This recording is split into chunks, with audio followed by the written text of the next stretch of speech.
অতসী যেই না দুধ খেতে যাবে তার আগে দুধের গন্ধ নাকে আসতেই তার বমি চলে আসে। সে বাথরুমে গিয়ে গড়গড় করে বমি করে দেয়। অতসীর মাথা ঘুরতে লাগলো। অতসী কোনো মতে বিছানায় এসে বসে। সে যেটার ভয় পাচ্ছিল সেটা হয়ে গেল না তো। এমনি তার 2 মাস ধরে পিরিয়ড অফ। তবে কি সে কনসিভ করছে? রাফসারের সন্তান চিহ্ন তার মধ্যে বেড়ে উঠছে। অতসী কাঁদতে লাগে। রাফসারের কথা তার অনেক মনে পড়ে। এই 3 মাসে এমন কোনো দিন নাই যেদিন অতসীর রাফসারের কথা স্মৃতি মনে পড়েনি। সে না চাইতেও ভালোবেসে ফেলেছে রাফসারকে। তার সবকিছু ফেলে রাফসারের কাছে যেতে মন চায়, কিন্তু সে অসহায়। কি করবে? খুব করে সে চায় রাফসারের সাথে একটা সংসার বাঁধতে, যেখানে সে আর রাফসার থাকবে, সাথে তাদের পুচুকু। কিন্তু এতদিনে তো রাফসারের জেল হয়ে গেছে। অতসী কি করবে কিছুই ভেবে পায় না। আর যদি সে সত্যি কনসিভ করে, তাহলে তার মাকে কি বলবে? তার মা তো কিছুই জানে না। এটাও জানে না অতসীর একটা 1 মাসের সংসার ছিল, ওর একটা স্বামী ছিল। মা সত্যটা জানলে না জানি কি রিয়াক্ট করবে।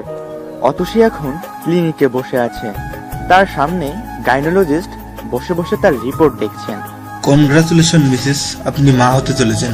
খবরটা কানে আসা মাত্র অতসীর খুশির সীমা রইল না। সে তার কানকে বিশ্বাস করতে পারছে না। তার মধ্যে একটা প্রাণ বেড়ে উঠছে যে তাকে মা বলে ডাকবে। অতসীর চোখ বেয়ে পানি পড়ল। এই চোখের পানি কষ্ট কিংবা বেদনার নয়, বরং খুশির। মা হওয়ার মতো আশীর্বাদ পৃথিবীতে দ্বিতীয়টি আর নেই। অতসীর আজ খুশির কোনো সীমা পরিসীমা নেই। সে ক্লিনিক থেকে বের হলো, তার হাতে প্রেগন্যান্সির পজিটিভ হওয়ার রিপোর্টটা। সে খুব শক্ত করে রিপোর্টটা ধরে আছে। তার মাথায় ঘুরপাক খাচ্ছে কিভাবে তার মাকে সত্যটা বলবে। তার মা কি ভাববে? রাগ তো করবেই। কোনো মাই চায় না তার সন্তান তার কাছ থেকে কিছু গোপন করুক, সেখানে এটা তো অনেক বড় আর সেন্সিটিভ একটা ব্যাপার। অতসী বাসায় পৌঁছালো। তার মা তাকে দেখেই বলে, কিরে, আজ এত জলদি ফিরলি? কাজ নেই অফিসে? তুই যে মেয়ে, সন্ধ্যার আগে তো বাসায় ফিরিস না। মা? তার মা কাজ করতে করতে বলে, কি? মা হওয়ার অনুভূতি কেমন? তার মা ভ্রু কুঁচকে বলে, মা হওয়ার অনুভূতিটা প্রকাশ করার বাহিরে, কিন্তু তুই একটা অবিবাহিত মেয়ে, এইসব কেন জিজ্ঞেস করছিস? অবিবাহিতা শব্দটা তার কান দিয়ে থাম করে বাজলো। সে তো বিবাহিত। 3 বার কবুল বলেই বিয়ে করেছিল সে রাফসারকে। তার মা আবারও বলে, কিরে, কি হলো? আর হাতে ওটা কিসের কাগজ রে? কিছু না, আমি ফ্রেশ হয়ে আসি। আচ্ছা যা, আমি দুপুরে ভাত চড়িয়েছি, কিছুক্ষণ পর হয়ে যাবে, তুই খেতে আয়। অতসী মাথা ঝাঁকিয়ে হ্যাঁ বলে চলে যায়। তার কিছু ভালো লাগছে না। সে পেটে হাত রাখলো। এই ছোট্ট পেটটাতে তার বাচ্চা বেড়ে উঠছে। রাফসার কি জানে সে বাবা হবে? যদি কোনোদিন জানে, তাহলে তার অনুভূতি কি হবে? যদি রাফসার তার বাচ্চাকে অতসীর কাছ থেকে ছিনিয়ে নিয়ে যায়? অতসী আঁতকে ওঠে। না, সে তার বেবিকে রাফসারের ছায়াও মারতে দিবে না। রাফসারের মতো অসৎ লোকের ছায়া কখনই তার বেবির উপর পড়তে দেবে না। হুট করে তার মা রুমে ঢুকে পড়ে। উনি অতসীকে পেটে হাত রাখতে দেখে খানিকটা ভড়কে যায়। পেটে ব্যথা করছে নাকি রে? অতসীর চোখের পানি মুছে নেয়। সে নিজেকে শান্ত করে, মনে স্থির করে যে মাকে এখনই সব জানিয়ে দিবে। অতসী রিপোর্টটা কাপা কাপা হাতে তার মাকে দেয়। কি এটা? পরে দেখো। তার মা রিপোর্ট হাতে নিয়ে অবাক। Pregnancy report. উপরে অতসীর নাম দেখতেই তার পা থেকে মাটি সরে গেল। তার মাথা ঘুরতে লাগলো। উনি সজোরে অতসীর গালে চড় বসালেন। অতসী বিষণ্ণ চোখে তার মায়ের দিকে তাকালো। তার মা সেই দৃষ্টি উপেক্ষা করে বলে, দেশ সেবার নাম করে এইসব নষ্টামি করেছিস? উত্তর দে। অতসী কাপা কাপা গলায় বলে, মা, আমার বিয়ে হয়ে গেছে। 1 মাসের একটা সংসার ছিল। অতসীর মা চেয়ারে বসে পড়ে। তার মাথায় হাত। তার মেয়ে এসব কি বলছে? তাকে না জানিয়ে বিয়ে করেছে, আবার পেটেও বাঁধিয়েছে। সে কিছুতেই এসব মেনে নিতে পারছে না। তার মাথা ভো ভো করতে লাগলো। অতসীর মা মারা যাওয়ার পর নিজ হাতে অতসীকে মানুষ করেছে। বাবা মা দুজনের ভালোবাসা দিয়ে বড় করেছে। কতটা কষ্ট করে একা হাতে মেয়েকে বড় করেছে, অথচ আজ তার মেয়ে। সে কেঁদে উঠলেন। মাকে কাঁদতে দেখে অতসীর বুকটা কেঁপে ওঠে। সে তার মাকে খুব ভালোবাসে। তার মাকে কাঁদতে দেখাটা সে সহ্য করতে পারবে না। অতসী তার মাকে জড়িয়ে ধরে কেঁদে দেয় এবং সব খুলে বলে। যদিও এটা জানায় না যে রাফসারকে বিয়ে করা তাদের মিশনের একটা অংশ ছিল। সে তার মাকে খানিকটা মিথ্যা বলে। অতসী তার মাকে বলে রাফসারকে সে ভালোবেসে বিয়ে করে। পরে জানতে পারে রাফসার ক্রিমিনাল। অতসীর মা অতসীকে ছেড়ে বলে, তাহলে বাচ্চা নষ্ট কর, এমন ক্রিমিনালের বাচ্চা জন্ম দেওয়ার কোনো দরকার নেই। মা কি বলছো এসব? ঠিকই বলছি, সাপের বাচ্চা বড় হয়ে সাপই হবে, কোনো প্রয়োজন নেই এই বাচ্চার পৃথিবীতে আসার। তাছাড়া সমাজ কি বলবে? কেউ এই বাচ্চাকে মেনে নেবে না। ভদ্র সমাজে এই বাচ্চা নিয়ে তুই চলতে পারবি না। অতসী কাঁদতে কাঁদতে বলে, মা যা দোষ গুনাহ পাপ অপরাধ ওর বাবা করেছে, এখানে আমার সন্তানের কোনো দোষ নেই। তাছাড়া আমার বাচ্চার মধ্যে আমার রক্তও বইছে, আমি পারবো না আমার সন্তানকে খুন করতে। তার মা চুপ রইলেন। অতসী তার মায়ের পা ধরে বলে, ও মা এমন কেন করছো? এত বড় শাস্তি দিও না আমাকে, আমি মরে যাব তাহলে। প্লিজ আমাকে ক্ষমা করে দাও, আমি পারবো না নিজের অস্তিত্বকে হত্যা করতে। প্লিজ মা আমায় ক্ষমা করো, আমার বাচ্চাকে তুমি আপন করে নাও। তুমিও তো মা, মা হয়ে অন্য মায়ের কষ্ট তুমি কেন বুঝছো না? তার মা অতসীকে পা থেকে সরিয়ে বুকে ঝরিয়ে ধরে বলেন, আমি না হয় মানলাম, কিন্তু সমাজ? অতসী কান্না থামিয়ে বলে, তুমি মানলেই না, সংসারের তোয়াক্কা তোমার মেয়ে করে না। পরশ বাসায় এসে ফ্রেশ হলো। তাকে রাফসারের প্রতিটি পদক্ষেপের উপর নজর রাখতে বলা হয়েছিল। সে তার ডিউটি খুব ভালোভাবেই পালন করে। রাফসারের প্রতিটা কাজ সে পর্যবেক্ষণ করছে। পরশের মনে হয় রাফসার একজন ভালো মানুষ। সে ফাঁসানো হচ্ছে, এ কথা সে এসিপি স্যারকে কয়েকবার বলেছে, কিন্তু তার কথা কেউ আমলে নেয়নি, নেওয়ার কথাও না। তার মতো এত ছোট্ট পোস্টের অফিসারের কথা শোনার মতো সময় কারোর নেই। কিন্তু তার রাফসারকে নির্দোষ মনে হয়। আজকে পরশের মনটা খুব খারাপ। রাফসার সুস্থ হলেও মানসিকভাবে সবকিছু লোপ পেয়েছে। তার আগের কথা কিছুই মনে নেই। রাফসারের মাথায় অনেক জোরে আঘাত লাগার কারণে মস্তিষ্কের নার্ভ ঠিকমতো সচল নেই আগের মতো। মেডিকেল লাইসেন্সে এই রোগের একটা কঠিন নাম আছে। রাফসার এখন বাচ্চাদের মতো আচরণ করছে। তাকে পরশ মেন্টাল অ্যাসাইলমে রেখে আসবে। তারপর কেস ডিসমিস। তারও দায়িত্ব শেষ কালকেই। অতসীর ফোন অফ বিধায় জানানে পারল খবরটা তাকে পরশ। পরশের ফোনে কল আসলো এসিপি স্যারের। সে রিসিভ করে বলে, অতসীকে আফসারের ব্যাপারে কিছু জানিয়েছো? না স্যার, উনি কিছু শুনতে চান না। কেন? আতসী ম্যামের কাছে রাফসার ছিল একটি কেস, মিশন, যে মিশন সে কমপ্লিট করেছে, আর এই ব্যাপারে কথা বলতে চান না। আচ্ছা ঠিক আছে, ওকে আর কল দিবে না। পরশ ফোন রেখে শুয়ে পড়ে। কালকে রাফসারকে মেন্টাল হসপিটালে রেখে আসতে হবে। অতসী বাসায় ফিরল। তাকে দেখেই বোঝা যাচ্ছে সে কোনো বিষয় নিয়ে চিন্তিত। অতসীর মা রানু বেগম তখন রঙ্গনকে নিয়ে বসেছিল। তারা টিভি দেখায় ব্যস্ত ছিল। রঙ্গন মাকে আসতে দেখে ছুটে গিয়ে মাকে জড়িয়ে ধরে। অতসীর ছেলেকে আদর করে বলে, আমার বাবাটা আজকে কি কি করলো? খেলতে গিয়েছিলাম। ও, নাস্তা খেয়েছো? নানিমণি খাইয়ে দিয়েছে। অতসী তার রুমে ঢুকে পড়ে, কাউকে কিছু না বলে। রানু বেগম খানিকটা অবাক হন। অতসী প্রতিদিন ফেরার পর তার মায়ের সাথে কিছুক্ষণ কথা বলবে। আজ মেয়ের কি হলো? অতসীকে দেখে চিন্তিত লাগছিল।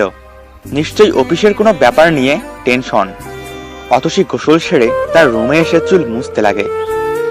আয়নায় দাঁড়ায় সে। তার রাফসারের কথা মনে পড়ে যায়। অতসী যখনই আয়নায় দাঁড়িয়ে চুল মুছত, রাফসার মুগ্ধ হয়ে তার দিকে চেয়ে রইত।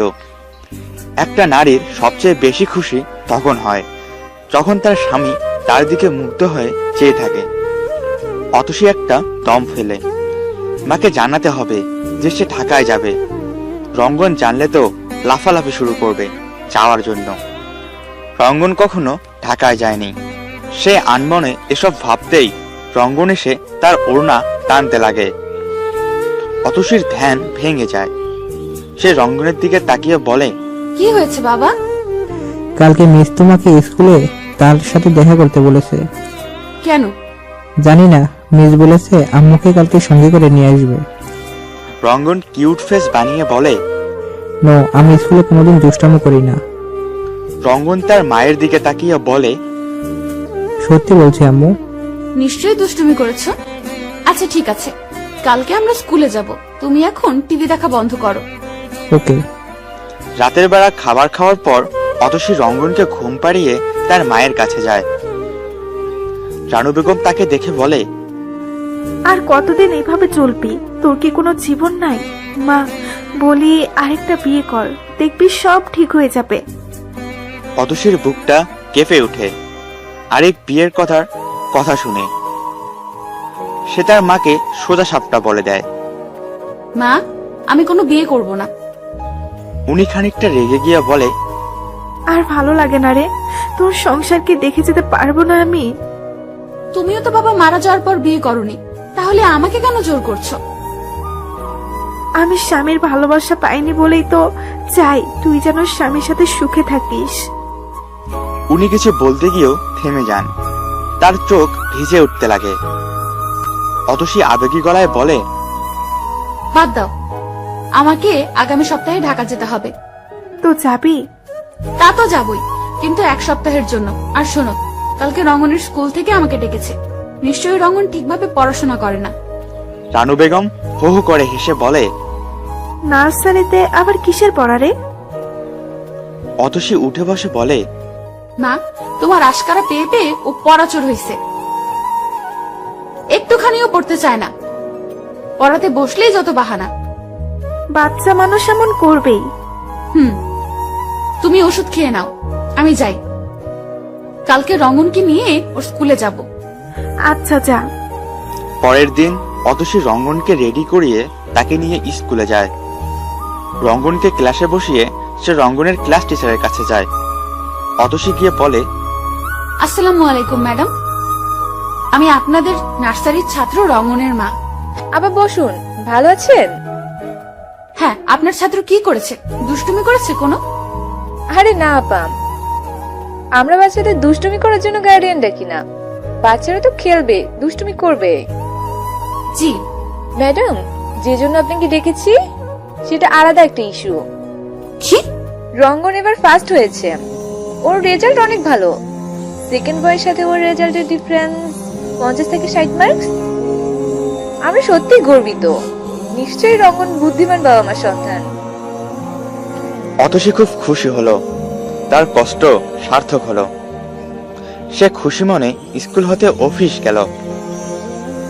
সারা রাস্তা সে এটাই ভাবতে লাগে। সে তার স্টুডেন্ট লাইফে কখনই ফার্স্ট হওয়া তো দূর, মেরিট লিস্টেও নাম থাকতো না, অথচ তার ছেলে ফার্স্ট হয়েছে।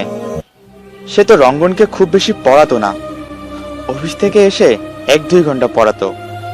এই পড়ায় রঙ্গন ফার্স্ট হলো, তাহলে তার ছেলের মাথায় বুদ্ধি আছে। সবেমাত্র অফিস থেকে বাসায় এসেই রঙ্গনের মুখে এই কথা শুনে খানিকটা অবাক হলো অতসী। অতসী কিছু না বলে রুমে ঢুকে বাথরুমে গেল। ফ্রেশ হয়ে এসে দেখে রঙ্গন এখনো বাথরুমের সামনে দাঁড়িয়ে আছে। অতসী রঙ্গনের পাশে এসে বসে বলে, কি ব্যাপার? আম্মু, আমি তোমার সাথে ঢাকায় যাব। না প্লিজ আম্মু। না বাবা, যাওয়া যাবে না। আমি কাজে যাব, সারাদিন মিটিং এ থাকবো। তোমাকে দেখে রাখবে কে? নানিও যাক। অতসী হেসে দিল। এই বাচ্চার সাথে সে একদমই পারে না। কালকে থেকে জেদ ধরেছে সেও ঢাকায় ঘুরতে যাবে, চিড়িয়াখানায় যাবে, যমুনা ফিউচার পার্ক ঘুরবে। রঙ্গন কখনো ঢাকায় যায়নি। আম্মু, আমিও যেতে চাই। অতসী ছেলের মাথা হাত বুলিয়ে দিয়ে বলে, নেক্সট টাইম তোমাকে ভ্যাকেশনে নিয়ে যাব। এবার পারছি না বাবা, সরি। আমার সোনাটা রাগ করে না, আমরা যাব তো, ঢাকার সব ঘুরবো, কিন্তু এইবার না। আচ্ছা। অতসী ছেলেকে বসিয়ে রেখে খাওয়ার রুমে যায়। তারপর প্লেটে খাবার বেড়ে রঙ্গনকে খাইয়ে দেয়। রাতে রঙ্গনকে ঘুম পাড়িয়ে সেও রানু বেগম খেয়ে নেয়। খেতে বসে অতসী বলে, মা আগামী সপ্তাহেই চলে আসবো, এই কয়দিনের বাজার করে রেখেই যাচ্ছি, তাও কিছু লাগলে দারোয়ানকে দিয়ে আনিও। আচ্ছা, তুই কোনো টেনশন করিস না তো। রঙন যেন বেশি বাদরামি না করে সেদিকে খেয়াল রাখবে। তুমি তো আবার ওকে এক ফোঁটাও বকো না। এই এক সপ্তাহ তো ও বোধহয় একদমই পড়বে না। তুই ওর পড়া নিয়ে একটু বেশি করিস, এমন ভাব করিস যেন ও বিসিএস দেবে। কালকে সকাল সকাল বের হব 7টার মধ্যে। পরের দিন সকালে অতসী ফ্লাইটে করে উড়াল দেয় ঢাকার উদ্দেশ্যে। যত কাছাকাছি আসতে লাগে ততই রাফসারের কথা মনে পড়তে লাগে। তার বুকটা হাহা করে ওঠে, কেমন এক অস্থিরতা গ্রাস করে ফেলে তাকে। প্রথম দিন ভালোভাবেই হলো সব। মিটিং শেষ করলো তারা। অতসীর ভালোই লাগছে, এখানে সে অনেক সম্মান পাচ্ছে। রঙ্গনের কথা তার মনে পড়ছে। অতসীকে ছাড়া রঙ্গন এখনো একদিনও থাকেনি। রাতে সে ডিনার করে বাসায় কল দেয়। রঙ্গনের সাথে ফোনে কথা বলে নেয়। রঙ্গন এক গাদা চকলেট, চিপস, খেলনা আর রিস্ট ধরিয়ে দেয় অতসীকে। লাস্ট দিন অতসী রঙ্গনের জন্য শপিং করার জন্য শপিং মলে যায়। কেনাকাটা করে শপিং মল থেকে বের হওয়ার সময় কেউ তাকে জোরে জোরে ডাক দিতে থাকে। অতসী প্রথমে ভাবলো ফুল শুনেছে, কিন্তু তার নাম ধরেই ডাকছে। অতসী পেছন ঘুরলো, কিন্তু কোনো চেনা মানুষ দেখলো না। তাই মনের ভুল ভেবে যেই না আবারও চলে যেতে নিবে, কেউ তার নাম ধরে ডেকে বলে, আতসী ম্যাম দাঁড়ান প্লিজ। আতসী ম্যাম দাঁড়ান প্লিজ। এবার অতসী শিওর হলো কেউ তাকেই ডেকে চলেছে। তাই সে আবারও পেছন ফিরল এবং এত বছর পর সে পরশকে দেখতে পেল। অতসীর মাথা থেকে পরশ নামের এই অফিসারের কথা প্রায় বেরিয়েই গিয়েছিল। আজ দেখা হওয়ার পর মনে পড়ল, এত বছর পর পরশকে দেখে সে খানিকটা অবাকও হলো বটে। ম্যাম আমি পরশ, কেস নং। চিনেছি। তা কেমন আছো? ভালো, আপনি? আছি ভালোই। ঢাকায় আছো? জি ম্যাম, জিগাতলায়। গ্রেট। পরশ কিছুটা উত্তেজিত হয়ে, ম্যাম আপনার সাথে গুরুত্বপূর্ণ কথা আছে। অতসী ভারী অবাক হলো। তার সাথে আবার কিসের গুরুত্বপূর্ণ কথা? সে অস্বস্তি বোধ করলেও বলে, হ্যাঁ বলো। এখানে না, একটু কোথাও বসি আমরা। প্লিজ ম্যাম, আপনার সাথে অনেকদিন ধরে যোগাযোগ করতে চাচ্ছিলাম। বেশ, চলো বসি কোথাও। অতঃপর তারা দুইজনে একটা রেস্টুরেন্টে বসলো। অতসী 2 কাপ কফি অর্ডার দিয়ে বলে ওঠে, এবার বলো কি বলবে। আসলে ব্যাপারটা রাফসারকে নিয়ে। পরশের মুখে রাফসারের নাম শুনে সে থমকে গেল। অতসী তীক্ষ্ণ চোখে পরশের দিকে তাকালো। পরশ ইতস্তত হয়ে বলে, জানি আপনি রাফসারকে স্বামী হিসেবে মানেন না, হয়তোবা তাকে ঘৃণাও করেন, বাট ম্যাম ওনার ব্যাপারে কিছু তথ্য আপনার জানা দরকার। প্লিজ পরশ, আমি কিছু শুনতে চাই না। ও একটা ক্রিমিনাল, হয়তো এখন জেলে আছে, আর তা না হলে শক্তির জোরে খালাস পেয়েছে। রাফসার এখন মেন্টাল অ্যাসাইলমে। অতসী কথাটা শোনার সাথে সাথে স্তব্ধ হয়ে পড়ল। তার যেন কোনো দিকে কোনো খেয়াল নেই। তার রাফসার এখন মেন্টাল অ্যাসাইলমে, কিন্তু কেন, কি হয়েছে ওর? অতসী অস্থির হয়ে বলে, এসব কি বলছো তুমি? ইয়েস ম্যাম, এটাই সত্য। রাফসার মানসিকভাবে ভারসাম্যহীন হয়ে পড়েছে, তাও 6 বয় আগেই। অতসীর চোখ বেয়ে পানি পড়ল। এসব কি শুনছে ও? অনেক লম্বা কাহিনী। আসলে আমাদেরকে বিভ্রান্ত করা হয়েছিল রাফসারের সম্পর্কে, ওর সম্পর্কে ভুল ইনফরমেশন পেশ করা হয়েছিল, আর এইসব কিছু ওনার রাইভাল হোসাইন করেছে। অনেক প্ল্যান মাফিক। রাফসার কোনো খারাপ বা অবৈধ কাজে জড়িতও ছিল না, বরং তাকে ফাঁসানো হয়েছিল। কি? But how is it possible? Ma'am, Rafsar secretly একটি অ্যান্টিবায়োটিক তৈরি করেছিল যেটা ক্যান্সার প্রতিরোধে সক্ষম, কিন্তু এইটা মার্কেটে আসলে অনেক প্রাইভেট ক্লিনিকের শত শত কোটি টাকা লস হতো। এর মধ্যে সবচেয়ে লস হতো হোসাইনের কোম্পানির, মানে আর কি হোসাইনের ক্লিনিক, যেটার মূল কাজই ক্যান্সার নিরাময়ের কাজে সেবা দেওয়া। সেখানে একটা কেমো 1 লাখ করে রাখা হয়। অথচ রাফসারের ইনভেন্ট করা মেডিসিনটা কোনো বড় ধরনের সাইড এফেক্ট না ফেলেও যে কোনো ফার্স্ট স্টেজের পেশেন্ট সেবন করলে তার সুস্থ হওয়ার পসিবিলিটি ছিল শতকরা 65%। মানে 100 জনের মধ্যে 65 জনই সুস্থ হতো, যেটা আমাদের মতো উন্নয়নশীল দেশের জন্য অনেক বড় অপরচুনিটি ছিল। বাট আফসোস, অনেক চালাকির সাথে রাফসারের এই মেডিসিন লঞ্চও করতে দেননি। অতসীর মাথায় বাজ ভেঙে পড়ে। এসব কি শুনছে সে? রাফসার ঔষধ কোম্পানির মালিক ছিল, কিন্তু সে কিভাবে অ্যান্টিবায়োটিক ইনভেন্ট করবে? পরশ একটু থেমে বলে, রাফসারের একটাই ভুল ছিল, যে সব কিছু হাইড করে নিজের দেশের মানুষের ভোগান্তি কমানোর মিশনে নেমেছিল। রাফসার শুধু ডাবল প্লাস কোম্পানির চেয়ারম্যানই ছিল না, বরং একজন ফার্মাসিস্টও ছিল। উনি এই অ্যান্টিবায়োটিকটা দেশজ উপাদান দিয়ে তৈরি করার ফর্মুলা বের করেছিলেন, তাই মেডিসিনটা খুব কম দামেই অ্যাভেলেবল হতো। কিন্তু সিআইডি কে ফাঁকি দিয়ে হোসেন কিভাবে এত বড় প্ল্যান সাকসেস হলো? ম্যাম, এইসবে আমাদের এসিপি স্যারও যুক্ত ছিলেন। হোয়াট? ইয়েস ম্যাম, আমি কেসটা ডিসমিস করার আগে এসিপি স্যারকে আরেকবার রিওপেন করতে বলি। সেদিন উনি আমার উপর অনেক চিল্লান এবং তারপরের দিন আমাকে ট্রান্সফারও করা হয়। তখনই আমার মনে একটা সন্দেহের বীজ বপন হয়। দেন আমি কাউকে কিছু না জানিয়ে একা একা এই কেস নিয়ে আবার ইনভেস্টিগেশন শুরু করি। আসলে আপনাকে আর আমাকে যে মিশনের জন্য এসিপি স্যার নিয়োগ করেন, ওটা কোনো মিশনই ছিল না ম্যাম। সব হোসেনের সাজানো প্ল্যান, প্রি প্ল্যান। কানা জোয়ারদারও হোসেনেরই লোক। অতসীর মাথা ভো ভো করতে লাগলো। তার মাথায় কেবল রাফসারের চিন্তা ঘুরপাক খাচ্ছে। কেমন আছে ও? অতসী কি এত বড় ধাক্কা সামলাতে পারবে? রাফসার তাহলে কি নির্দোষ? ম্যাম, রাফসার ভালো একজন মানুষ ছিল, বলবো না যে সাধু ছিল, কিন্তু অন্যদের মতো না ছিল মেয়েদের শরীরের প্রতি নেশা। হ্যাঁ, প্রফিট নিত, কিন্তু অন্যদের মতো এত বেশি নিত না। আমি তো ওনাকে 3 মাস ফলো করেছিলাম। আমি জানি উনি ভালো ছিল, তবে উনি মানসিক রোগী ছিল। প্রত্যেক সপ্তাহে সাইকিয়াট্রিস্টের কাছে কাউন্সিল করতেন। ও এখন কোথায় আছে? আপনি দেখা করবেন? সত্যি? অতসী পরশের দিকে তাকিয়ে দেখলো পরশের চোখে খুশির ঝলক। আমি মাঝে মাঝে আসি এখানে রাফসারকে দেখতে। এই অ্যাসাইলামে আমার বড় বোন কাজ করে, তাকে দেখার জন্যই মূলত আসি। ও, তারা ভেতরে ঢুকলো। পরশ আগে আগে গিয়ে এক মহিলার সাথে কথা বলতে লাগলো। অতসীও পিছু গেল। রাফসার তখন মাঠে। মহিলাটা বলল, কে উনি? ইনি হলো অতসী। মহিলাটা অবাক হয়ে বলে, আমার তো বিশ্বাসই হচ্ছে না, অতসী অবশেষে এসেছে। রাফসার ওকে দেখলে কত খুশি হবে। পরশ হেসে দিল। অতসী অবাক হলো, এই মহিলা তার নাম জানে কিভাবে? মহিলাটা বলে, আসো তোমরা আমার সাথে। অতসী পা বাড়ায়। বুকের ধরফরানি ক্রমশ বেড়েই চলল। তার কেমন যেন লাগছে। মহিলাটা একটা খেলার মাঠে আনলো তাদের। তারপর হাত উঁচিয়ে বলে, ওই যে রাফসার। অতসী সেদিকে তাকায়। একটা ময়লা জামা পরে আছে রাফসার। মাটিতে হাঁটু কেড়ে বসে কি যেন লিখছে সে। অতসীর চোখ অশ্রুতে ভরে এলো। তার পা অসাড় হয়ে এলো।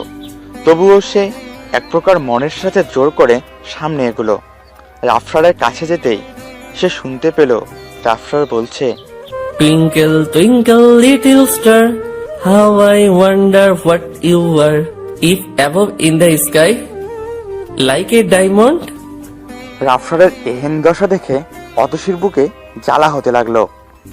তার চোখ বেয়ে আপনা আপনি অশ্রু বের হতে লাগলো। সে নিজেকে ধরে রাখতে পারছে না। হাত পা কাঁপতে লাগে। রাফসার এক মনে মাটিতে কি যেন লিখছে। অতসীর চারপাশ কেমন ধূসর হতে লাগলো। চোখ ভিজে ভিজে আসছে। চারপাশের কোনো আওয়াজ তার কান অবধি আসছে না। সে কাপা গলায় বলে ওঠে, রাফসার। রাফসার কারো মুখে নিজের নাম শুনে পিছনে তাকালো। সে চোখ মুখ কুঁচকে রইল। মনে হচ্ছে তাকে ডাকায় সে বিরক্ত অনেক। রাফসার চারপাশে তাকিয়ে উপরে তাকালো। তারপর চোখ বড় বড় করে অতসীর দিকে চেয়ে রইল। কয়েক মুহূর্ত সে অতসীর পানে চেয়ে রইল। তার যেন বিশ্বাসই হচ্ছে না অতসী তার সামনে দাঁড়িয়ে আছে। সে একটা চিৎকার দিয়ে বলে, অতসী, অতসী, অতসী। এতদিন পর রাফসারের মুখে নিজের নাম শুনে সারা শরীরে এক প্রবল শিহরণ বয়ে গেল অতসীর। এবার সে আর পারল না, মাটিতে ধপ করে বসে ডুকরে কেঁদে দিল। অনেক চেষ্টা করলো কান্না থামানোর, কিন্তু ব্যর্থ হলো। সে অযোধ্যায় কেঁদেই চলেছে, থামার কোনো নাম নেই। আজ অতসী বুঝতে পারছে কত বড় ভুল করে বসেছে সে, কত বড় অন্যায় হয়েছে রাফসারের সাথে। সে রাফসারকে কিসের জন্য এত বড় শাস্তি দিল? তাকে ভালোবাসার জন্য, নাকি দেশের মানুষের জন্য মহৎ কিছু করতে চাওয়ার শাস্তি ভোগ করছে রাফসার? অতসী নিজেকে থামাতে চাচ্ছে না। তার বুকে এক পাহাড় সমান কষ্ট চাপা ছিল, আজ তা চোখের পানির মাধ্যমে বুক থেকে ছেড়ে ফেলছে। সে না চাইতেও মনের অজান্তেই কবে যে রাফসারকে ভালোবেসে ফেলেছে তার হদিস নিজেও জানতো না। কিন্তু রঙ্গন হওয়ার পর সে অন্য কাউকে নিজের জীবনসঙ্গী হিসাবে ভাবতে পারত না। তখন দিব্যি বুঝত রাফসারের প্রতি তার ভালোবাসা। রাফসার অদ্ভুতভাবে অতসীর দিকে চেয়ে আছে। সে পিটপিট করে তাকিয়ে মুগ্ধ চোখে অতসীকে দেখছে, কিন্তু সে বুঝতে পারছে না অতসী কেন কাঁদছে।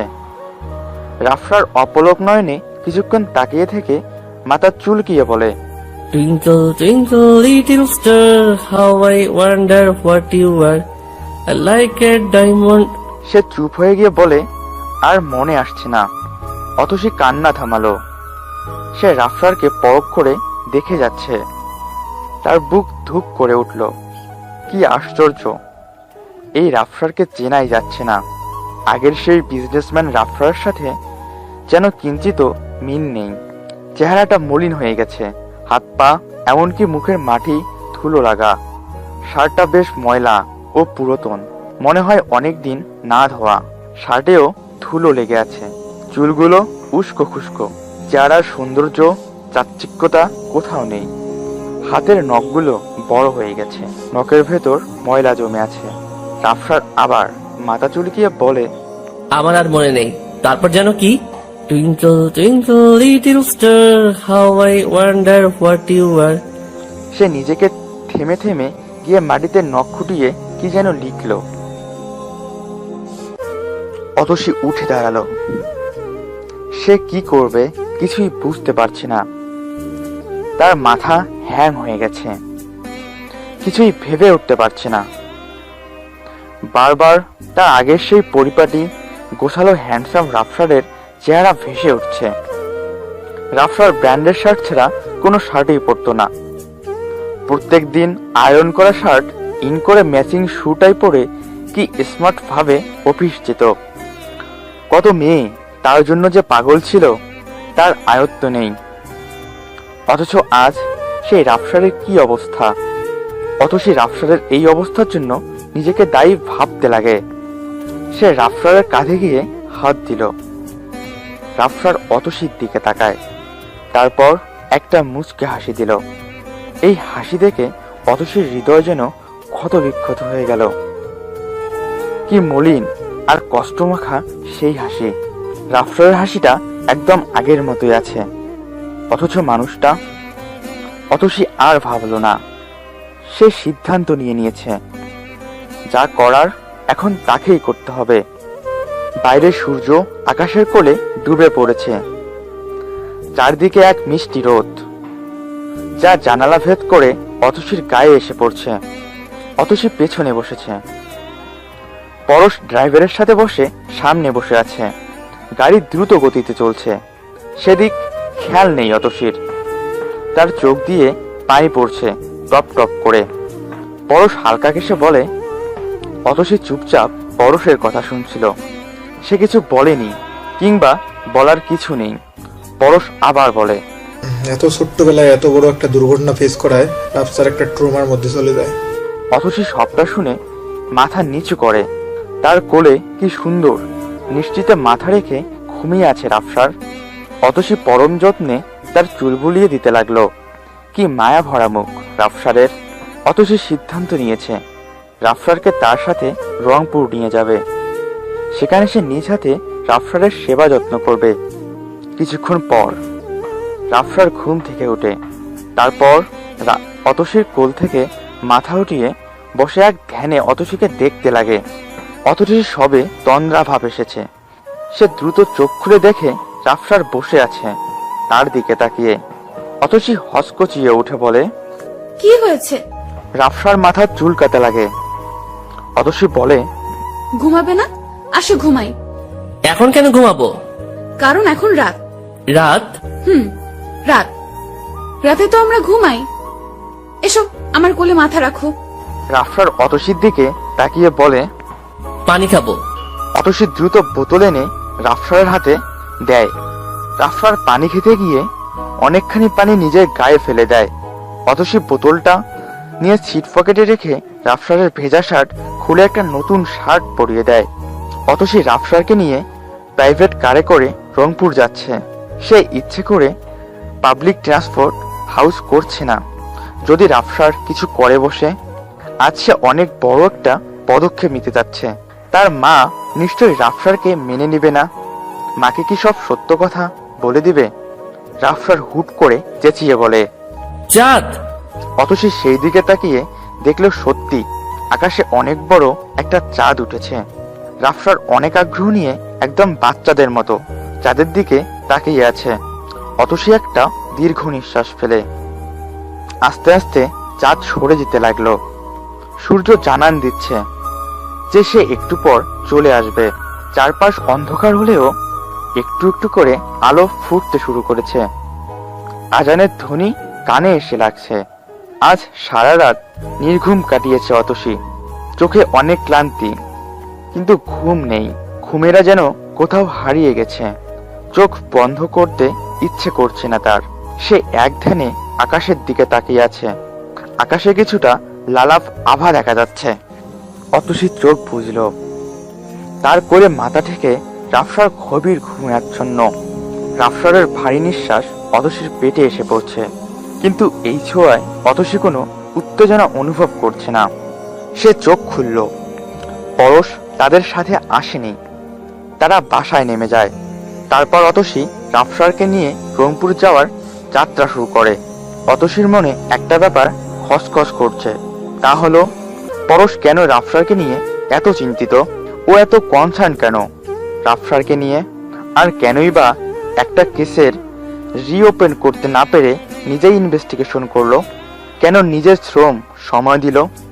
এক কথায়, পরশ কেন এসব করলো? সে কি রাফসারের কেউ হয়, নাকি কোনো ষড়যন্ত্র? অতসী পরশকে এই প্রশ্ন করতে গিয়েও করতে পারেনি।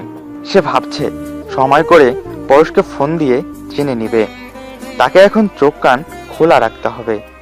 এসিপি কিংবা হোসাইন যদি খবর পায় রাফসার অতসীর কাছে আছে, তাহলে নিশ্চয়ই রাফসারের ক্ষতি করার চেষ্টা করবে। অতসীর কপালে ভাঁজ পড়ল।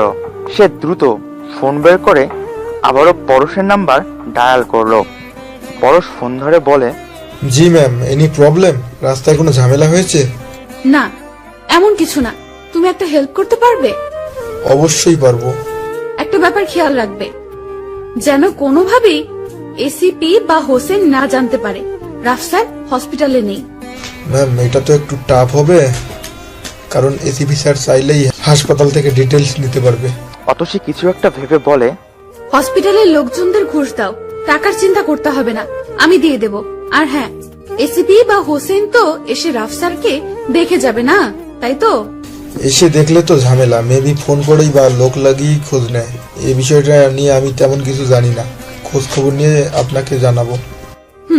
ঠিক আছে তাহলে। অতসী এবারও জিজ্ঞেস করলো না কেন পরশ রাফসারের জন্য এত কিছু করছে। এখনো অনেক প্রশ্নর উত্তর পাওয়া বাকি, সবটা জানতে হবে তাকে। গাড়ি ব্রেক মারলো। অতসী সামনে তাকিয়ে দেখে তাদের বাসা চলে এসেছে, অর্থাৎ কোয়ার্টারে। সে রাফসারকে ডাক দিল। রাফসার নড়ে চড়ে উঠে। অতসী আবারও রাফসারের কাঁধে হাত রেখে ডাকতে লাগে।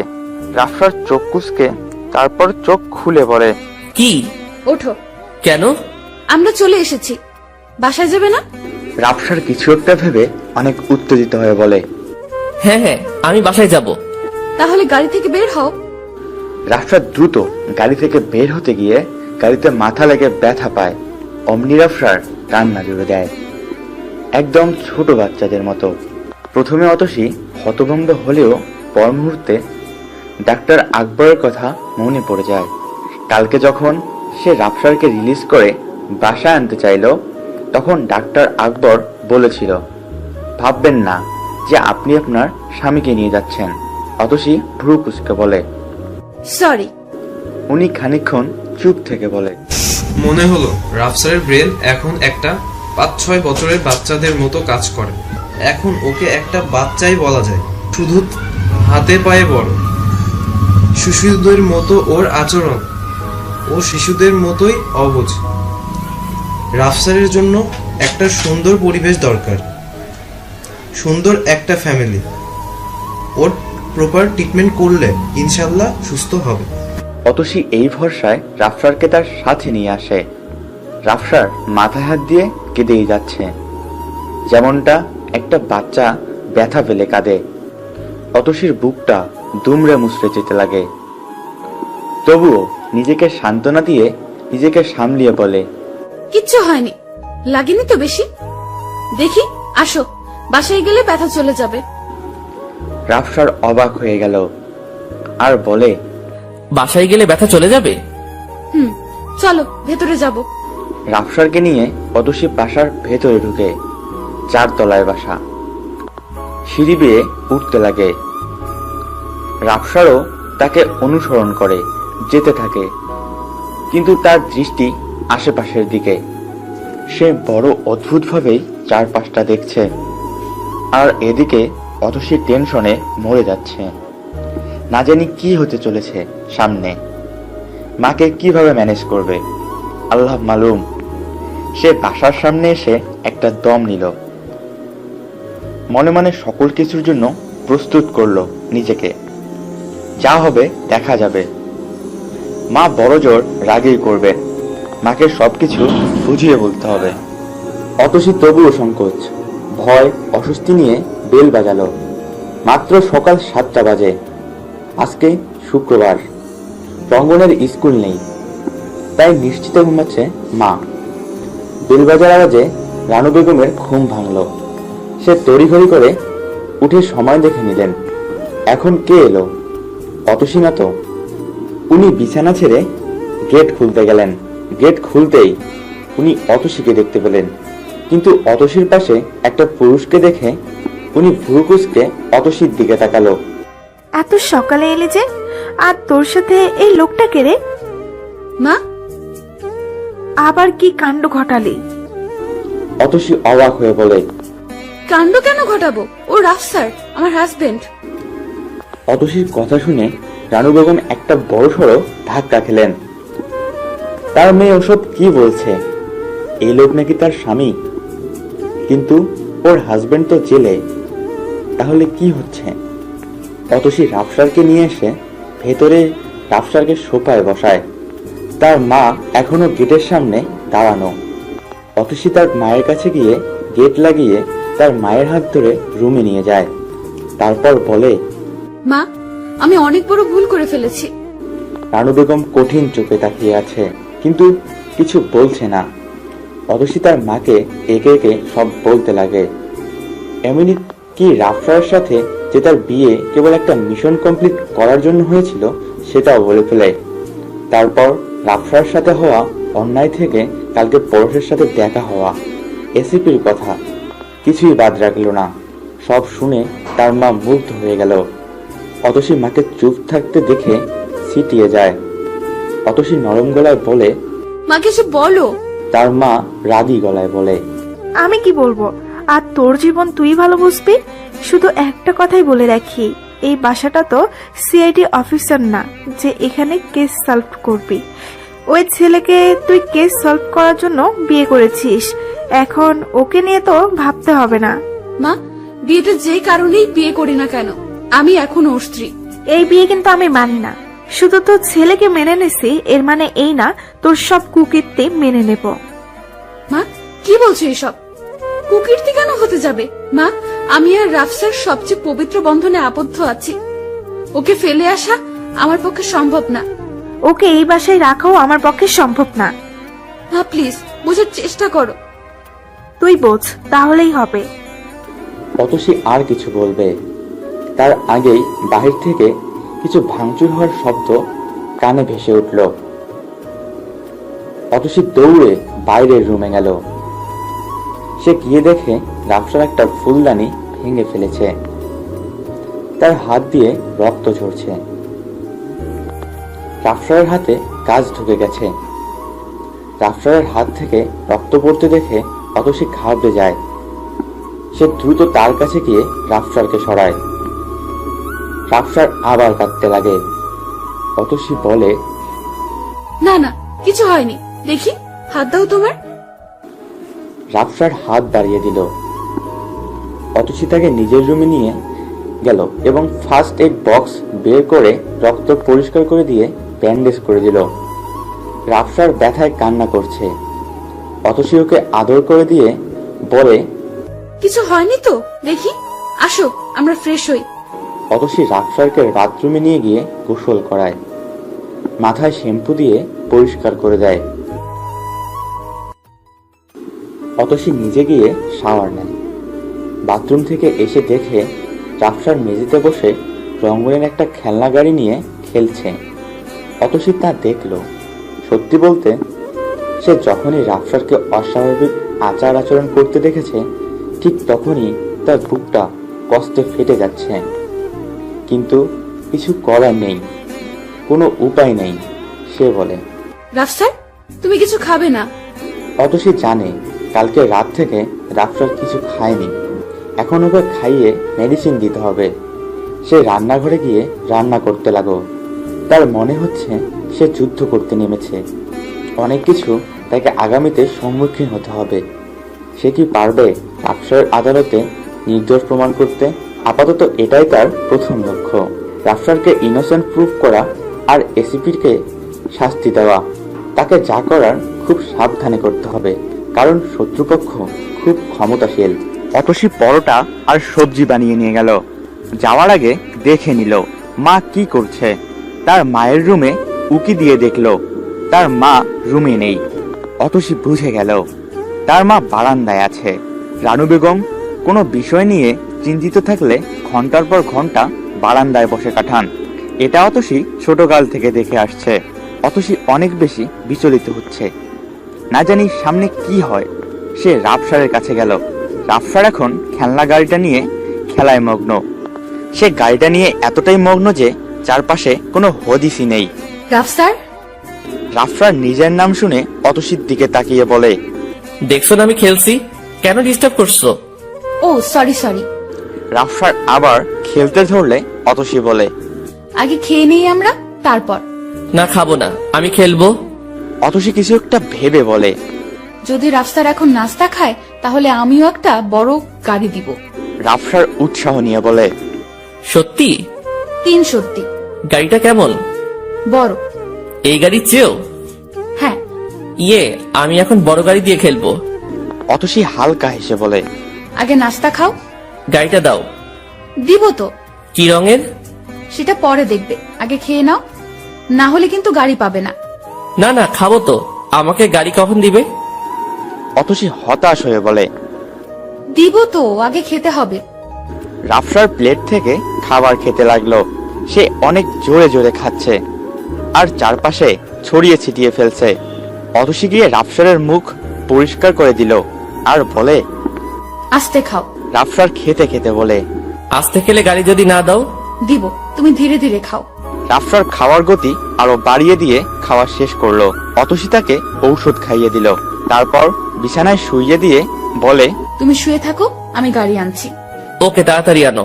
অতসী রঙ্গনের একটা খেলনা গাড়ি এনে দিতেই রাফসার খুশিতে লাফিয়ে ওঠে গাড়িটা নিয়ে খেলা শুরু করে দেয়। অতসী তাকে রুমে খেলতে বসিয়ে রঙ্গনের কাছে যায়। রঙ্গন এখন ঘুমাচ্ছে। সে রঙ্গনকে ঘুম থেকে ডাকতে লাগলো। রঙ্গন ঘুমু ঘুমু চোখে উঠে তার মাকে দেখে চিল্লিয়ে বলে, আম্মু তুমি এসে গেছো। অতসী ছেলেকে জড়িয়ে ধরে বলে উঠে, আমরা এখন নাস্তা করব। আচ্ছা।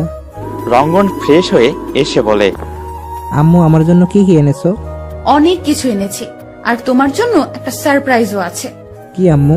তোমার জন্য একটা খেলার সাথী এনেছি। রঙ্গন অবাক হয়ে মায়ের দিকে তাকালো। কি হোসেন ভাই, কাজ শেষ হওয়ার পর তো আমাকে ভুলেই গেছেন। হোসাইন হেসে বলে, তোমাকে কি আর বলা যায়, তুমি কি মনে করে আমাকে কল দিলা? দিলাম আর কি। আচ্ছা শুনেন, সামনে আমার মেয়ের বিয়ে, দাওয়াত দিতে কল দিলাম। যাক, ভালো খবর। জি জি। হোসেন বলে, আচ্ছা এসিপি সব কি আন্ডার কন্ট্রোল আছে? একদম আছে। যে অফিসারটা রিওপেন করতে চাইছিলে না? হ্যাঁ, পড়াশোনা। ওকে তো ট্রান্সফার করে দিছি। আর অতসীও ও তো ঢাকায় নাই, অতসী কিছুই জানে না। ও জাস্ট জানে রাফসার ক্রিমিনাল আর রাফসারের শাস্তি দেওয়া হয়েছে। তার মানে অতসী সেটাই জানে যেটা আমার জানতে চেয়েছি। এসিপি বলে, হ্যাঁ, অতসী তো জানে না আমরা আফসারের উপরে অ্যাটাক করেছিলাম। এই খবরটা কোনোভাবেই মিডিয়া লিক হতে দেয়নি, যার কারণে অতসী কিছু জানতেও পারেনি। হোসেন বলে, সব তো ঠিকই ছিল, মাঝখান দিয়ে রাফসার বেঁচে কিভাবে গেল? এসিপি মুখ কালো করে বলে, যেদিন রাফসার মেডিসিন লঞ্চ করার জন্য মিডিয়া ডাকলো, সেদিন তো আপনি ওর উপর হামলা করার জন্য লোক পাঠালেন। তখন এক ফাঁকে রাফসার পুলিশ হেডকোয়ার্টারে কল দেয়। উপর থেকে চাপ দেওয়ায় আমি ফোর্স নিয়ে হাজির হই। আমাকে আপনার লোকেরা ফোন দিয়ে আগেই বলেছিল যে রাফসার সাথে গেছে, তাই আমি অন্য অফিসারদেরকে সাথে যেতে দিচ্ছিলাম না। কিন্তু একটা সময় রাফসারকে কোথাও না পেয়ে পরশ সহ 2 জন অফিসার সাথে যায়, আমাকে না বলে। পরশ গিয়ে রাফসারকে বাঁচায়। আমি তখন আপনার লোকদের সাথে কথা বলছিলাম, আমি ওদের বলে দেই যে রাফসারের মাথায় আঘাত করতে। হোসেন কিছু একটা ভেবে বলে, আগে আমার মোটিভ ছিল রাফসাকে মেরে ফেলে ওর মেডিসিন বাজারে আনতে না দেওয়া, কেননা ওই মেডিসিন বাজারে আসলে আমার ব্যবসার ধস নামতে। কিন্তু এখন আমার ওই মেডিসিনের ফর্মুলা চাই। এখন আমিও ওই মেডিসিন আমার কোম্পানি থেকে বাজারে ছাড়বো আর কোটি কোটি টাকা কামাবো। কিন্তু ফর্মুলা কই পাবো? খুঁজে বের করতে হবে। তার আগে বল, রাফসার কি অবস্থা? ওর কি এখন উন্নতি হয়েছে? পাগল কি আর কোনোদিন সুস্থ হয়? তাহলে রাখি আজকে। আচ্ছা। হোসেন ফোন কেটে দিয়ে চেয়ারে হেলান দিয়ে বলে, সেই কবে থেকে এই অ্যান্টিবায়োটিকের পেছনে পড়ে আছি আমি। প্রথমে বাপকে মারলাম, এরপর বেটাকে পাগল বানালাম, তাও এই অ্যান্টিবায়োটিক ফর্মুলা আমার হাতে আসলো না। এবার যে করেই হোক আমাকে ফর্মুলাটা খুঁজে বের করতেই হবে। এরপর ঔষধ বিজনেসে আমি 100 রাজ করব। অনেক অপেক্ষা করছি সেই 20 বছর ধরে, অবশেষে আমার অপেক্ষার অবসান ঘটতে চলেছে। যে করেই হোক রাফসার কাছ থেকে এই ফর্মুলা বের করতেই হবে, কিন্তু ওর তো কিছুই মনে নেই। হোসেন বড় চিন্তার মধ্যে পড়ল, কিভাবে ফর্মুলা খুঁজে পাবে সে? রাফসার কোথাও রেখেছে? আমার খেলনাটা তুমি কেন নিছো? রাফসারের হাত থেকে খেলনাটা নেওয়ার রাফসার চমকে যায়। পর মুহূর্তেই সে চিৎকার করে কেঁদে দিয়ে বলে, এটা আমার। রঙ্গনও চিৎকার করে বলে, না, এটা আমার, তুমি আমার খেলনা ধরবা না। অতসী ওদের কাণ্ড দেখে হতভম্ব হয়ে যায়। সে রঙ্গনের কাছে গিয়ে বলে, বাবা এমন করছো কেন? তোমার না কত খেলনা আছে, আর আজকে থেকে ও তোমার ফ্রেন্ড, তুমি ওর সাথে খেলবে, ওকে? রঙ্গন রাফসারের দিকে তাকিয়ে বলে, কিন্তু ইনি তো অনেক বড় আমার চেয়ে। তো কি হয়েছে? তুমি না সবসময় বলতে তোমার একটা খেলার পার্টনার লাগবে। এই দেখো, তোমার খেলার সাথে নিয়ে এসেছি। না আম্মু, আমি সবসময় ইহাদের ছোট্ট বোনের মতো একটা বেবি চাই, যেটা তোমার পেট থেকে বের হবে। অতসী ভীষণ খেল। এইটুকু ছেলে কি বলছে? সত্যি আজকালকার বাচ্চারা অনেক বেশি পাকনা হয়। অতসী কড়া গলায় বলে, ও আজ থেকে তোমার ফ্রেন্ড, তুমি ওর সাথে ভালো বিহেভ করবে, ক্লিয়ার? রঙ্গন তার মাকে একটু একটু ভয়ও পায়, তাই আর কথা না বাড়িয়ে মাথা ঝাঁকায়। Good boy. এবার অতসী রাফসারের দিকে তাকিয়ে বলে, রাফসার, ও তোমার নিউ ফ্রেন্ড। রাফসার খুব খুশি হয়ে বলে, নিউ ফ্রেন্ড? তুমি ওর সাথে খেলবে। রাফসার মাথা নাড়ালো। অতসী ওদের দুজনকে খেলতে বসিয়ে তার মায়ের রুমে যায়। মায়ের রুমে যেতেই তার চোখ কপালে। তার মা ব্যাগ গুছাচ্ছে। অতসী দ্রুত তার মায়ের কাছে গিয়ে বলে, এসব কি করছো মা? রানু বেগম কড়া গলায় বলে, তোর বাসা তুই থাক, আমি বরং চলে যাই। অতসী যেন আকাশ থেকে পড়ল। সে তার মায়ের কাছ থেকে এসব মোটেও আশা করেনি। সে বলে ওঠে, প্লিজ মা, দয়া করে পরিস্থিতিটা বোঝার চেষ্টা করো। এখানে আমার বা রাফসারের কি দোষ ছিল? তার মা অতসীর দিকে তাকালো। অতসী মাথা নিচু করে বলে, মানলাম আমার কিছুটা দোষ আছে। আমি রাফসারকে কেসের উসিলায় বিয়ে করেছিলাম, কিন্তু রাফসার ও তোমার কিছুই জানতো না, এমনকি নির্দোষও বটে, তবুও এত বড় শাস্তি পাচ্ছে। মা, আজকে ওকে যদি আমি না দেখি, ফেলে দিই, তবে ওকে দেখার মতো কেউ থাকবে না। মা, ও রাস্তায় পড়ে থাকলেও কারো কিচ্ছু যায় আসবে না। অথচ এই লোকটাই এক সময় দেশের মানুষের জন্য কত নেক একটা উদ্যোগ নিয়েছিল। ক্যান্সার নিধনের মেডিসিন বানিয়েছিল। ক্যান্সারের এই মরণ বিধিতে আমি আমার বাবাকে হারিয়েছিলাম, আর তুমি তোমার স্বামী। প্লিজ এমনটা করো না। তুমি যদি আমাকে সাপোর্ট না দাও, তবে আমি এই যুদ্ধে কোনো দিন জয়ী হব না। লড়াই করার আগেই হেরে যাব। শেষ কথাটা বলার সময় অতসী কেঁদে দেয়। রানু বেগমের চোখ ভরে উঠতে লাগে। সে সোফায় বসে পড়ে। তার চোখে তার স্বামীর ক্যান্সারে আক্রান্ত হওয়ার পরের দিনগুলো কথা মনে পড়ছে। ইস, কি কষ্ট লোকটার। একটা কেমোথেরাপির জন্য কত ক্লিনিক ঘুরতে হয়েছিল, কত টাকা ব্যয় করেও কোনো লাভ হতো না। কি মর্মান্তিক ছিল দিনগুলো, ভাবলেই গা কেঁপে ওঠে। পরশ অফিস থেকে বাসায় আসলো। তার মা গেট খুলে দিয়ে বলে, আজকে জলদি আসলি যে? কাজ তেমন একটা ছিল না। ও, তুই বস, ভাত বেড়ে দিচ্ছি। পরশ হালকা হেসে ডাইনিং টেবিলে বসে। রাফসারের জন্য যদি তার অতিরিক্ত কোনো দরদ থাকে, তবে এর কারণ তার মা। একবার তার মাকে একটা ট্রাক ধাক্কা মেরে চলে যায়। সেখানে রাফসার উপস্থিত ছিল। তার মাকে রাফসার দ্রুত হাসপাতালে নিয়ে যায়। নিজের পরিচয় দিয়ে পরশের মায়ের সুচিকিৎসা করে। রাফসারের মতো এত বড় বিজনেসম্যানেরা গাড়ি থেকে বের হয় না, সেখানে সে তার মাকে হাসপাতালে নিয়ে গেছে। এজন্যই সে রাফসারের প্রতি চিরকৃতজ্ঞ থাকবে। দেখতে দেখতে 1 মাস পার হয়ে গেল। অতসী অফিস থেকে বের হলো। তারা যেহেতু কোয়ার্টারে থাকে, তাই অফিস থেকে বাসা হাঁটা পথ। অতসী বাসায় ফেরার জন্য হাঁটতে লাগে। মাঝপথে থামলো একটা দোকানের পাশে। দোকানিকে বলে, কিটক্যাট চকলেট দেন। কয়টা আপা? প্রশ্নটা শুনে অতসী মৃদু হেসে বলে, 2টো। তারপর চকলেট ব্যাগে ঢুকালো এবং বাসায় যেতে লাগে। বেল বাজাতেই তার মা গেট খুলে দিল। অতসী ভেতরে ঢুকতে না ঢুকতেই রঙ্গনের রাফসার দৌড়ে এসে তার উপর ঝাঁপিয়ে পড়ে। রঙ্গন বলে, আম্মু। রাফসারের রঙ্গনের দেখা দেখি অতসীকে আম্মু বলে ডাকছে। সে বলে, আম্মু আমাদের জন্য চকলেট এনেছো? নিজের স্বামীর মুখে আম্মু ডাক শোনা যে কতটা কষ্টদায়ক তা বলে বোঝাবার না। অতসী তাও নিজেকে সামলে নেয়। আসলে এই 1 মাসে সে অভ্যস্ত হয়ে গেছে। সে ব্যাগ থেকে চকলেট বের করে দিল। রাফসাবার রঙ্গন খুশি হয়ে লাফাতে লাফাতে চকলেট নিয়ে রুমে ছুট দিল। অতসী তার মাকে বলে, রান্না হয়েছে? আচ্ছা, তুমি নামাজ সেরে নাও, আমিও ফ্রেশ হয়ে নিচ্ছি। বলে রুমে গিয়ে শাওয়ার নিল। তারপর রঙ্গনের খেলার রুমে গিয়ে দেখল রাফসার ও রঙ্গন একসাথে বিছানায় বসে খেলছে। অতসী বলে উঠে, সারাদিন খেলা করলেই হবে, ভাত খাবা না? রঙ্গন বলে, আম্মু তুমি খাওয়াই দাও। অতসী প্লেটে করে খাবার বেড়ে আনলো, কারণ সে জানে ওরা দুজন নিজ হাতে মোটেও ভালো করে খেতে পারে না। তারপর ভাত মাখিয়ে দুজনকে একসাথে খাইয়ে দেয়। রাফসারকে প্রথম যেদিন রঙ্গন দেখে তখন মোটেও পছন্দ করতো না, ভয় পেত। অতসী রঙ্গনকে অনেক বুঝায় যে ওটা ওর বাবা, বাবাকে ভয় পেতে হয় না, আদর করতে হয়, ওনার সাথে খেলতে হবে, দূরে থাকলে চলবে না। তখন ওইটুকুন ছোট্ট ছেলে মাকে জিজ্ঞাসা করে, তার বাবা এমন কেন? অন্যদের বাবা তো তাদের সাথে খেলে না, অফিসে থাকে, শুধু স্কুলে নিতে যায়। অতসী উত্তর কি দিবে ভেবে পাচ্ছিল না। তখন ঠিক সেই মুহূর্তে অতসীর মা এসে বলে, তোমার বাবা একটু অসুস্থ, তাই অফিস যায় না। আর তুমি কত লাকি যে তোমার বাবা তোমার সাথে খেলা করে। অন্যদের বাবারা তো খেলা করে না, বিজি থাকে, আবার পড়ে না, পড়লেও বকে।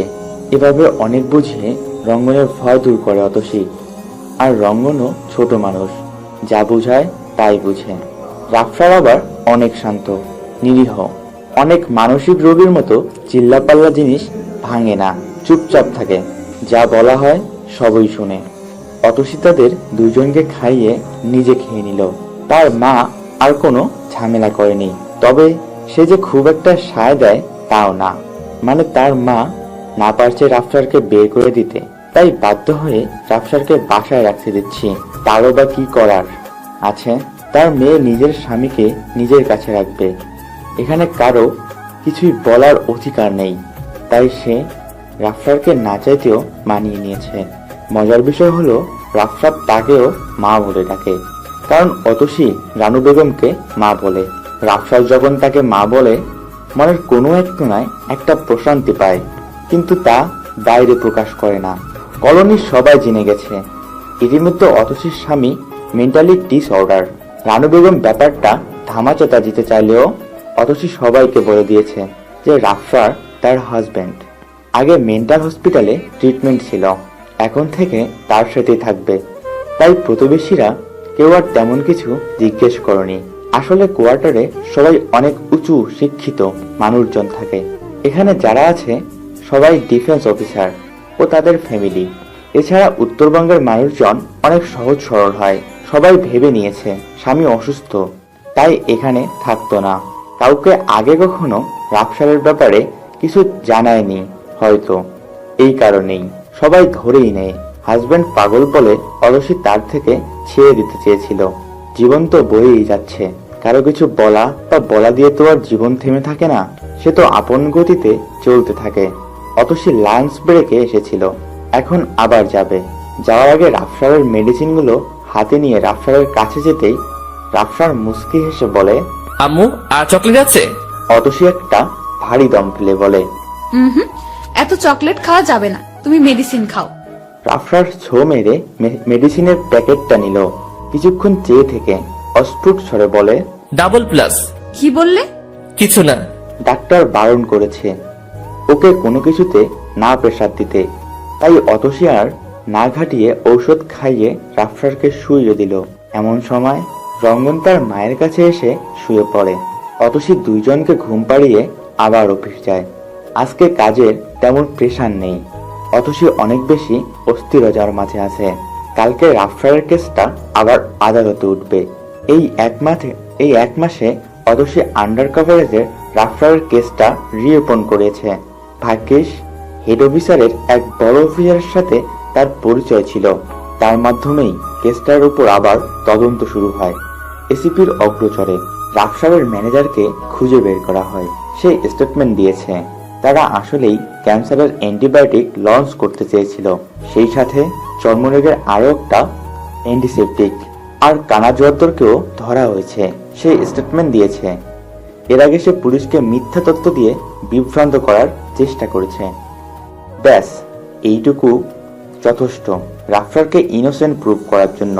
সেই সাথে এসিপির শাস্তির জন্য আপিল করবে। কিছু আসল আসামি হোসাইনের বিরুদ্ধে এখনো কোনো প্রমাণ পায়নি। অতসী একদমই কাজে মনোযোগ দিতে পারছে না। না জানি কি হয় কালকে। সব ঠিক থাকবে তো? এই যুদ্ধতে কি সে জয়ী হতে পারবে? কালকে সকালে কোর্ট বসবে, সে আজ রাতেই রওনা দিবে। অতসী বিকেলেই বাসায় চলে আসে।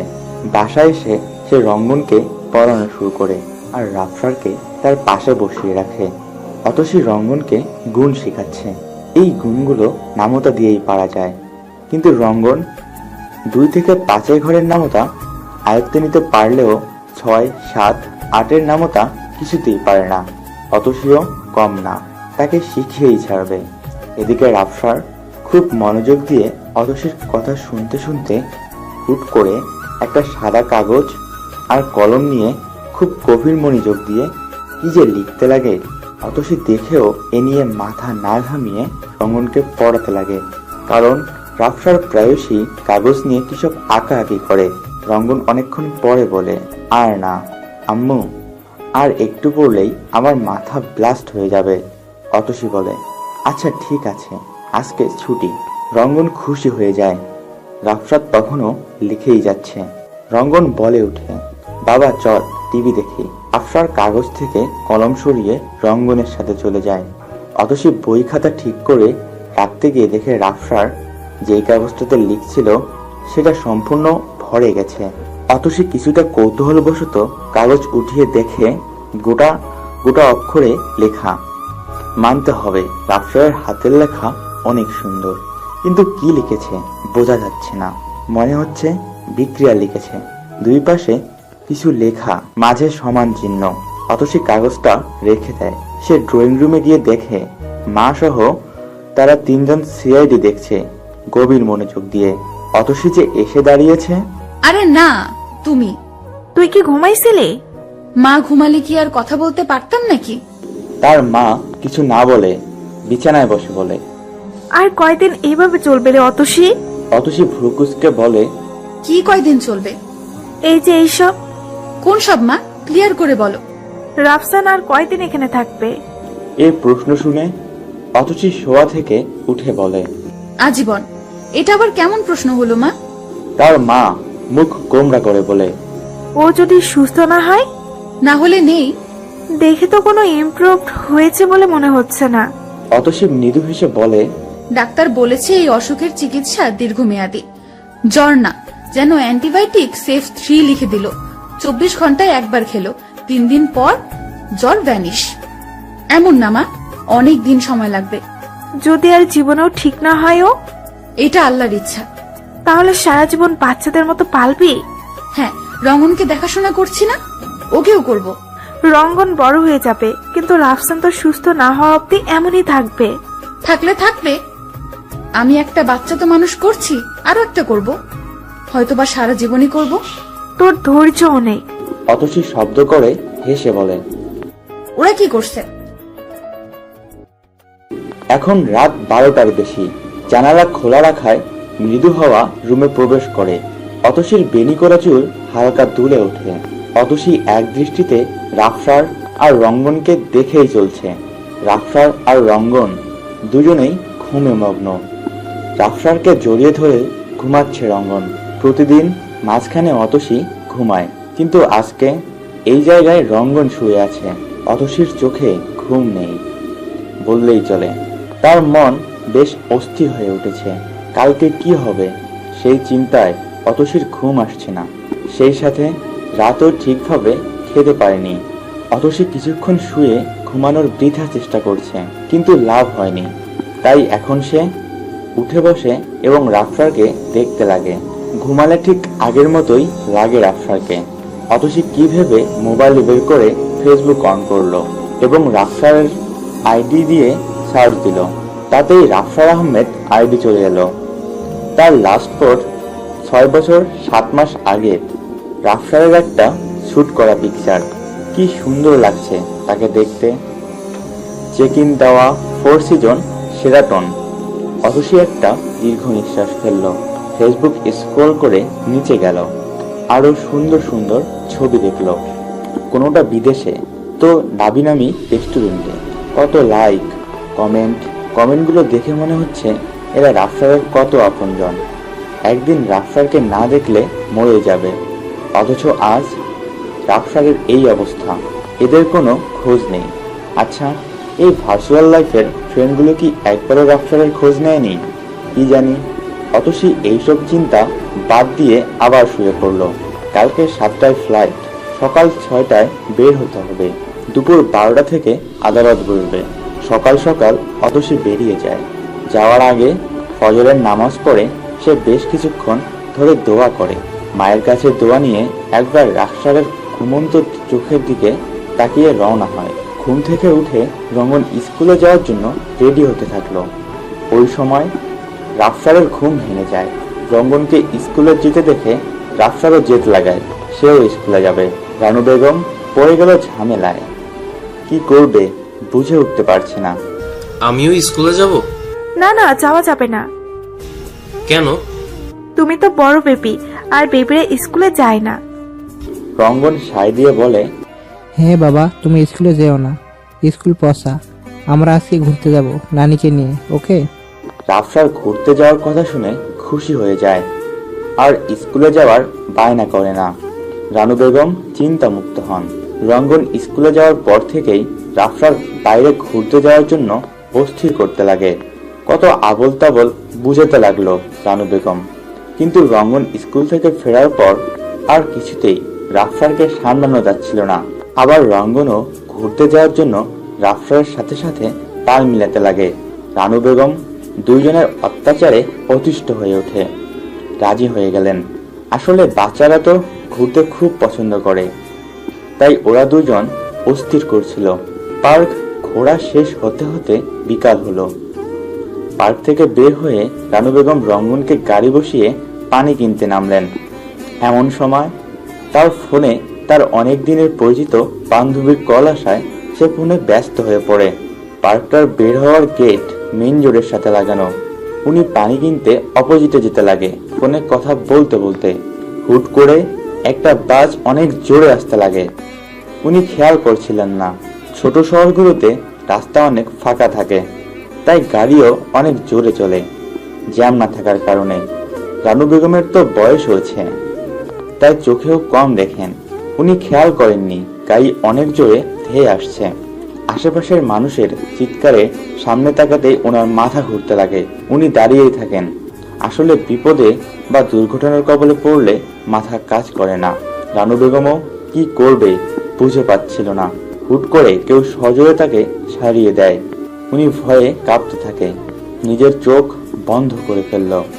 আশেপাশে প্রচন্ড চিৎকার, হইচইয়ে উনি চোখ খুলে যা দেখল তার জন্য মোটেও প্রস্তুত ছিল না। কারণ তার সামনে রাফসারের নিথর দেহ পড়ে আছে, চারপাশে রক্তের মাখামাখি। উনি স্তব্ধ হয়ে গেলেন। কি হচ্ছে না হচ্ছে কিছুই বুঝতে পারছে না। কিছু লোক ধরাধরি করে রাফসারকে হাসপাতালে নিয়ে যায়। গাড়ির ড্রাইভার অতসীর অফিসের। উনি রঙ্গনকে বাসায় রেখে আসেন, আর রানু বেগম রাফসার সাথে হাসপাতালে ছুটেন। রাফসারকে ওটিতে নেওয়া হয়। উনি অতসীকে কি জবাব দিবে তাই বুঝে পাচ্ছে না। তার মাথায় একটা জিনিস ঘুরপাক খাচ্ছে। আজকে রাফসার যদি তাকে না সরাতো তাহলে রাফসারের জায়গায় তিনি থাকতেন। এই ছেলেটাকে সে সহ্য করতে পারত না, অথচ সেই অবুঝ ছেলেটা তার জীবন বাঁচাতে গিয়ে নিজের জীবন আর ভাবতে পারলেন না। উনি অযোধ্যারায় কেঁদে দিলেন।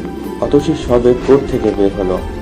পরশ কোথা থেকে মিষ্টি এনে অতসীকে খাওয়ালো, কারণ তারা সাকসেস হয়েছে। আদালতে রাফসারকে নির্দোষ প্রমাণ করতে পেরেছে। শুধু তাই না, এসিপির শাস্তিও হয়েছে। হোসাইন দেশের বাইরে, তাই তাকে ধরতে পারেনি। তবে আদালত তাকেও শাস্তি দিয়েছে। অতসী রওনা দিবে আজকেই। তার খুব খুশি লাগছে। পরশ ইতিমধ্যে চলে গেছে। এবারও জিজ্ঞেস করা হলো না অতসীর কেন পরশ এতটা করলো রাফসারের জন্য। সে দেখতে পাচ্ছে পরশ চলে যাচ্ছে। ডাক দিলেই সে থেমে যাবে, আর থামলেই তাকে জিজ্ঞেস করা যাবে। কিন্তু অতসী ডাকলো না। কেন যেন আর ইচ্ছে থাক না অজানাই। এই এত মানুষের ভিড়ে কেউ যদি অজানা হয়েও এত ভালোবাসা দেয়, তবে তাকে প্রশ্ন করে তার ভালোবাসা মায়াটার অপমান করা হয়। এমন সময় অতসীর ফোনে তার মায়ের কল আসে। ফোন রিসিভ করতেই যা শুনল তা শোনার পর অতসীর পা থেকে যেন মাটি সরে গেল। তার চোখ ভিজে উঠতে লাগলো। তার রাফসারের যদি কিছু হয়ে যায় তবে কি সে সুখ পেয়েও হারিয়ে ফেলবে? নানান চিন্তা কষ্ট বুকে নিয়ে পাড়ি জমায় রংপুর। প্রায় 4 ঘন্টা পর পৌঁছায় সে।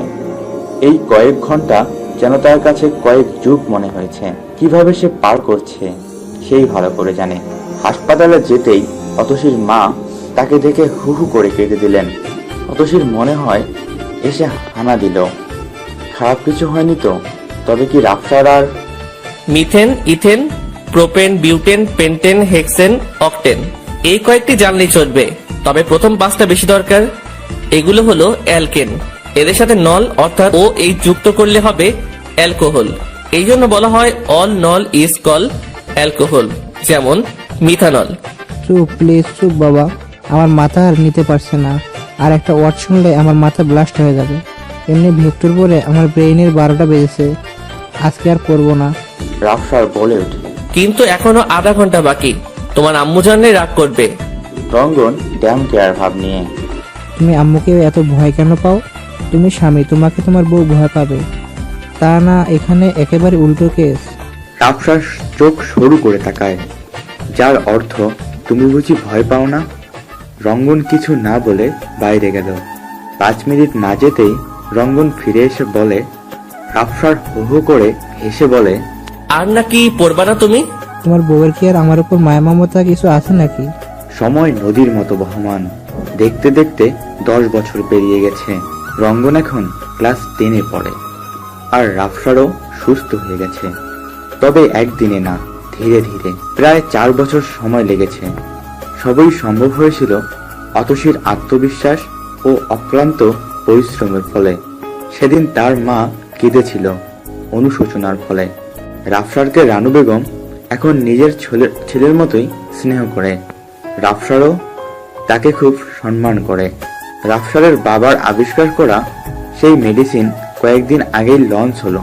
ডাবল প্লাস কোম্পানি হোসাইনের দখলে ছিল, কিন্তু এখন আবার রাফসারের হয়ে গেছে। হোসাইন বর্তমানে জেলে আছে। রাফসার আজকে অফিস গিয়েছিল। অফিস থেকে এসে রঙ্গনকে পড়াতে লাগে। প্রতিদিন 3 ঘন্টা পড়ায়।